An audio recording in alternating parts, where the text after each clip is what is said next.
Selamat malam. Sudah bukan hal baru lagi kalau 1 jam lebih dekat sering menghadirkan politisi-politisi wanita, terutama mereka yang sedang menduduki jabatan publik. Dan tamu kami malam ini adalah mantan Putri Indonesia. Ia menjadi orang nomor 1 di Tangerang Selatan dan didaulat sebagai wali kota tercantik se-Indonesia. Ibu Airin Rahmidiani. Selamat malam Ibu. Malam, Teh Indi. Itu Teh Indi, Iya. mangga-mangga. Iya, makasih. Jadi di sebelah sini ya Ibu ya. Iya. Tadi kalau misalnya ada yang mendaulat Ibu sebagai wali kota tercantik se-Indonesia, Iya. gimana itu? Sebetulnya masih banyak teman-teman yang lebih cantik dari saya, lebih berprestasi. Jadi mungkin tidak terekspos saja beda dengan saya. Banyak kok Mbak. Ini kami ingin memperlihatkan profil Ibu Airin ya, melalui VT yang sudah disiapkan oleh tim kami.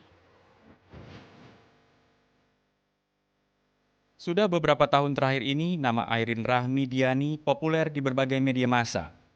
Setelah sang suami resmi ditahan KPK, kini adik ipar Ratu Atut ini pun harus sibuk keluar masuk gedung Bundar untuk diperiksa sebagai saksi dalam kasus pengadaan alat kesehatan di puskesmas di wilayah Tangerang Selatan. Menghabiskan masa bersekolahnya di Sekolah Dasar Negeri Cibodas, Banjar. Kemudian ia melanjutkan pendidikannya ke SMP Negeri 5 Bandung. Setelah tamat dari bangku sekolah menengah pertama pada tahun 1991, Mojang Priangan ini melanjutkan pendidikan SMA di SMA Negeri 20 Bandung. Universitas Parahyangan dan Universitas Pajajaran menjadi tempatnya menimba ilmu sebagai mahasiswi. Airin berhasil mendapatkan gelar sarjana hukum dari Universitas Parahyangan. Studinya di Universitas Pajajaran berbuah 2 gelar, yaitu spesialis 1 program studi notariat dan Magister Hukum program studi ilmu hukum bisnis. Pada tahun 2011, mantan Putri Indonesia ini meraih sebutan wali kota tercantik di Indonesia. Airin menikah dengan Tubagus Hairi Wardana dan memiliki 2 orang anak, yaitu Tubagus Gifari Al-Husairi Wardana dan Ratu Gevira Marhamah Wardana. Kehidupan Airin tidak semulus jabatannya. Berbagai masalah datang silih berganti.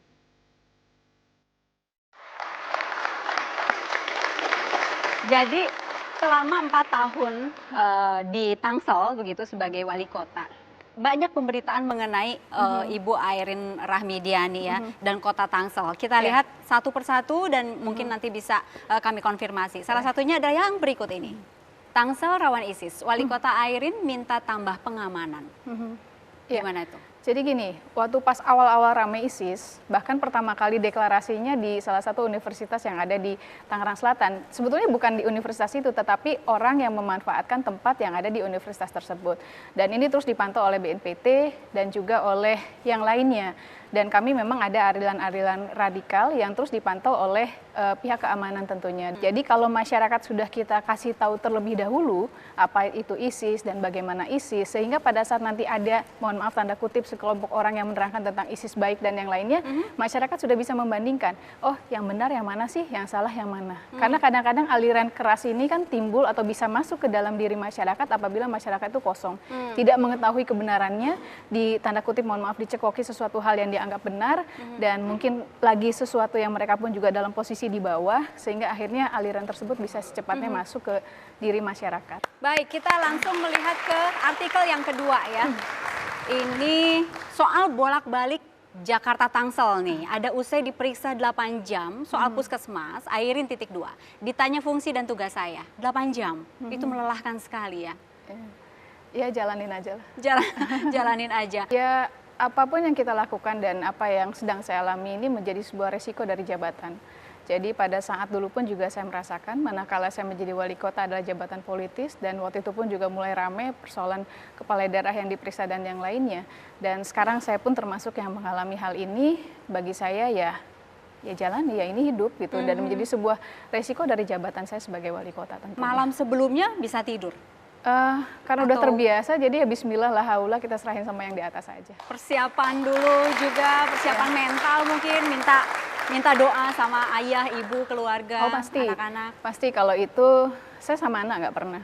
Saya paling cuman peluk mereka, cium mereka, Tapi kalau sama ayah ibu, karena sekarang kan tinggal di rumah ya, bapak ibu saya dengan saya, tentunya saya pasti minta izin. Daripada besoknya denger, lihat di koran, panik kan pasti, jadi lebih baik saya bicara. Kalau saya mungkin akan apa ya, stres mungkin ya, sama sekali nggak mengalami itu, tertekan misalnya. Oh, pasti ada lah. Cuman ya mau gimana lagi ya, hadapi saja. Ya pasti mau gimana ya kita hadapi saja. Ini bagian dari hidup dan kita bersyukur kita masih hidup. 8 jam Iya. di Jakarta, itu paling panjang atau enggak? Apa ada yang lebih panjang lagi dari itu? Saya kalau baca di berita bahkan waktu di KPK katanya Airin diperiksa 11 jam. Padahal? Sebetulnya saya banyak diskusi juga.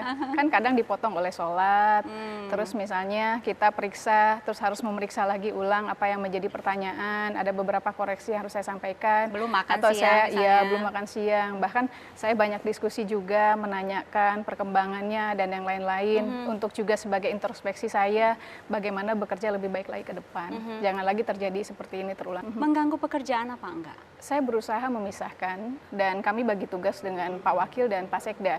Jadi manakala saya ada panggilan, selalu saya bilang, saya ada panggilan besok, mungkin seharian saya nggak kerja, ada apa-apa saya disposisi ke Wakil atau ke Sekda atau ke dinas yang terkait. Pernah sampai ketidakhadiran fisik misalnya di kantor, ini mengganggu pekerjaan, misalnya ada yang harus di tanda tangan misalnya? Oh enggak sih, Nggak sampai ada ya? hari ini alhamdulillah. Karena pekerjaan menjadi wali kota itu nggak pukul 7:30, 7:30. Subuh saya bisa kerjakan pekerjaan, selesai di pemeriksaan pun juga biasanya saya langsung misalnya ada berkas yang harus saya kerjakan di rumah. Lihat ke artikel berikutnya. Adik Atut dan Airin merapat ke Agung Laksono. Betul begitu? Jadi gini ceritanya, pada saat itu saya diundang oleh DPD Provinsi beserta dengan teman-teman dari DPD 2 Golkar se-Banten untuk hadir ke kantor DPP Golkar pada saat itu. Dan kita kan tahu bahwa di Banten mau ada 4 pilkada. Dan juga ada isu bahwa beberapa DPD tingkat 2 di PLT-kan. Jadi pada saat itu kita bertanya dan menanyakan mengenai hal tersebut dan status Golkar ke depan seperti apa gitu. Karena terus terang bagi saya Pak Agung Laksono, Pak Ical adalah orang tua, kakak bagi saya gitu kan.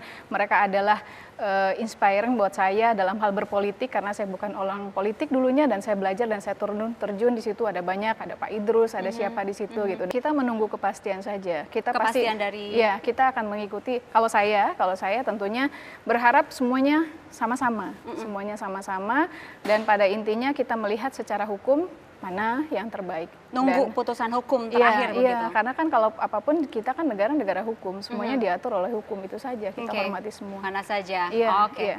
Oke, baik. Ada artikel lagi. Artikel banyak sekali, tetapi tidak bisa semua kami tampilkan. Iya, Jadi ya yang mewakili sajalah. Ini sangat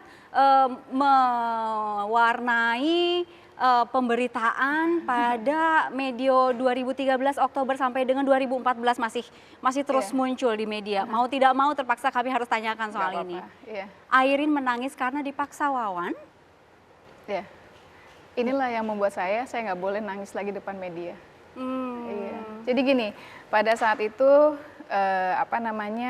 saya mendengar kabar bahwa Bapak kena TPPU.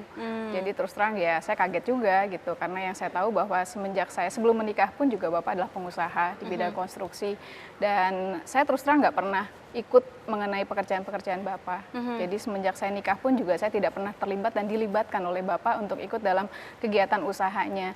Nah, saya bisa membayangkan apalagi setelah saya membaca TPPU itu kan bahwa harus pembuktian terbalik.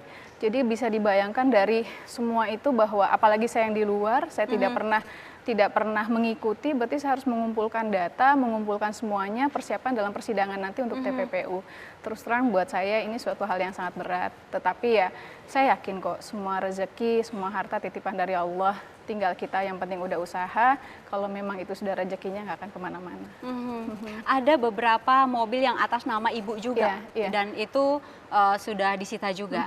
Waktu itu kaget nggak kok sampai mobil atas nama saya juga disita? Iya. begitu Jadi kalau misalnya? misalnya mobil atas nama memang sudah hal yang biasa oleh Bapak lakukan itu. Karena kadang-kadang kan nggak boleh terlalu banyak nama atas nama Bapak. Akhirnya menggunakan atas nama saya di situ. Jadi ya buat saya silahkan saja gitu kalau itu memang untuk kepentingan perusahaan dan yang lainnya. Toh sepanjang itu tidak melanggar aturan dan yang lain-lainnya.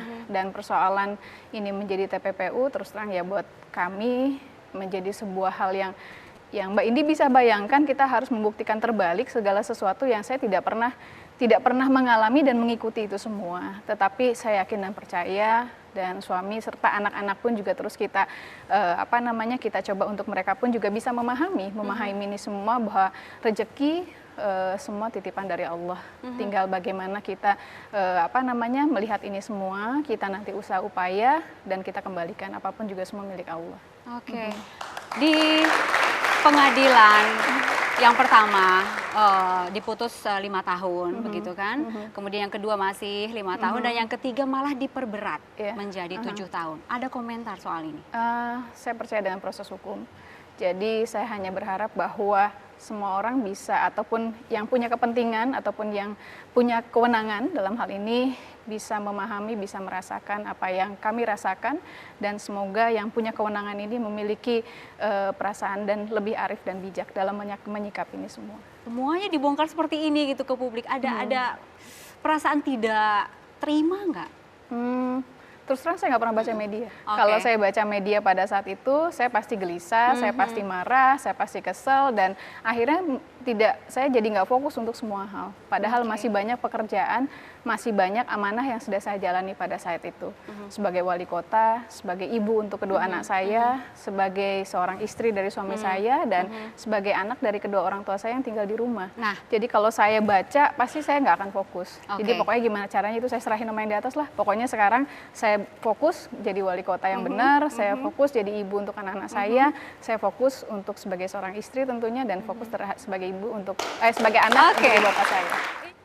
Bapak saya dulu disebut Pak Raden sama teman-temannya kakak saya atau teman saya.